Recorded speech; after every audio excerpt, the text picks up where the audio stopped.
Memang semua orang mempunyai sifat pendendam. Ya, hampir 60-70% lah orang mempunyai watak pendendam.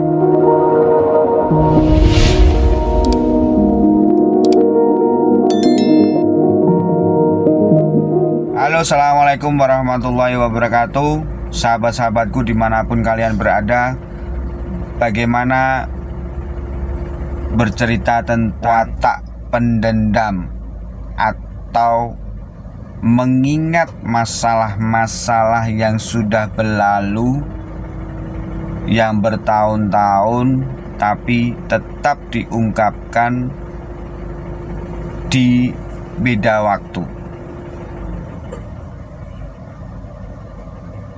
Karena memang semua orang mempunyai sifat pendendam. Ya, hampir 60-70% lah orang mempunyai watak pendendam.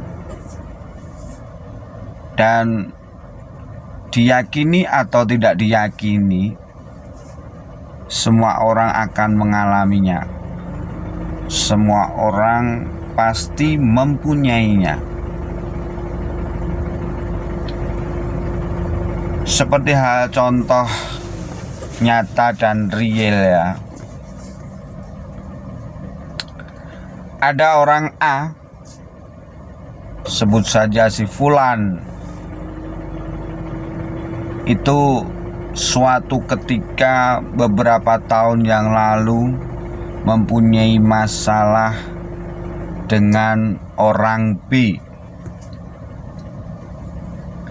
Lah, orang A tersebut kenapa sampai bisa mempunyai permasalahan dengan orang B?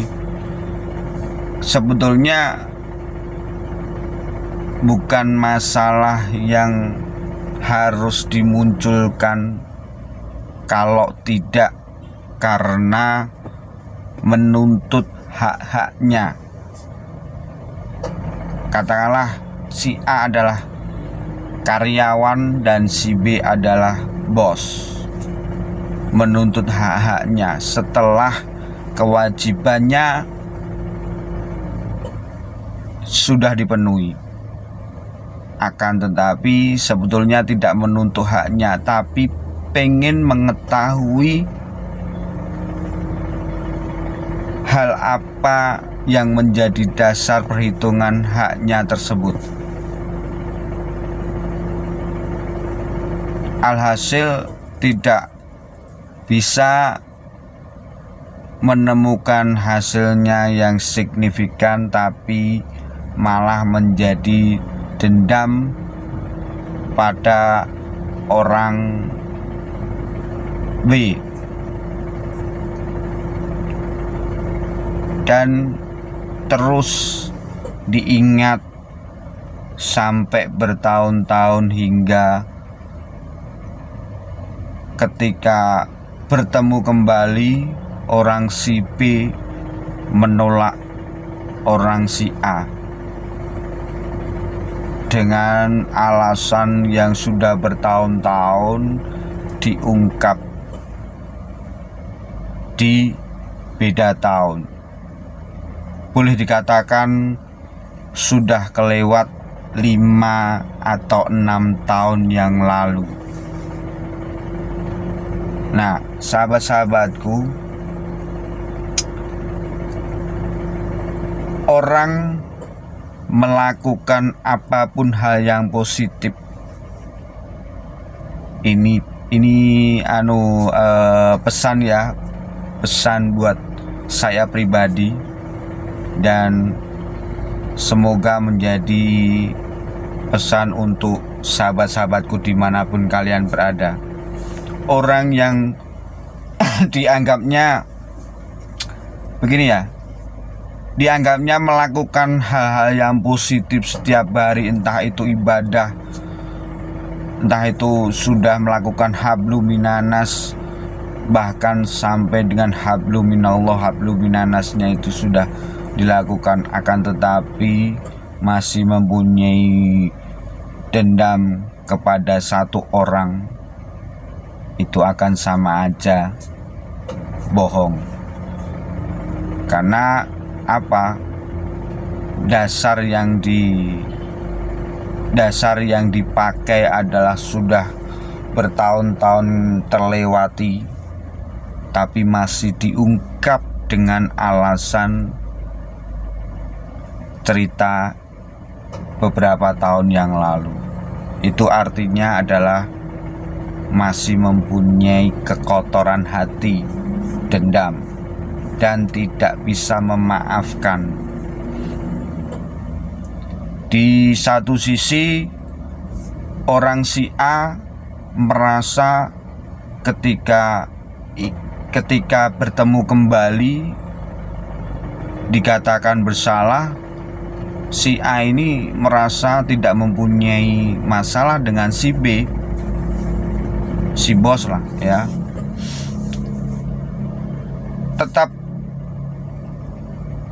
Tetap si bos tidak menerimanya dan masih menganggap bahwasannya cerita yang beberapa tahun lalu berlaku sampai sekarang. Naudzubillah min dzalik. Makanya ya kita kembali lagi ke hukum karma. Ketika dendam itu diutamakan, namanya ego. Egonya terlalu tinggi, emosinya terlalu tinggi, dan rasa adigang adigung adiguno, istilah Jawanya ya, merasa mentang-mentang dia mempunyai derajat yang lebih tinggi, akan menganggapnya bahwasanya permasalahan yang dulu dibawa ke ranah waktu yang sekarang. Padahal sudah bertahun-tahun lamanya. Ya, itulah sifat manusia yang bermacam-macam perubahannya. Tapi ya mau gimana lagi, itu namanya sifat ya, sifat manusia. Tapi apapun sifat manusia, harapan kita jangan sampai kita menjadi seorang pendendam. Memaafkan lebih mulia, memaafkan diri sendiri, memaafkan orang lain, itu akan lebih nikmat dan nyaman. Karena di kehidupan kemudian dia juga mempunyai keturunan-keturunan dari orang tersebut.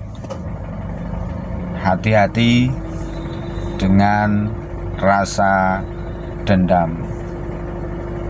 Ini pesan untuk diri saya pribadi dan untuk sahabat-sahabatku dimanapun kalian berada. Hindari dan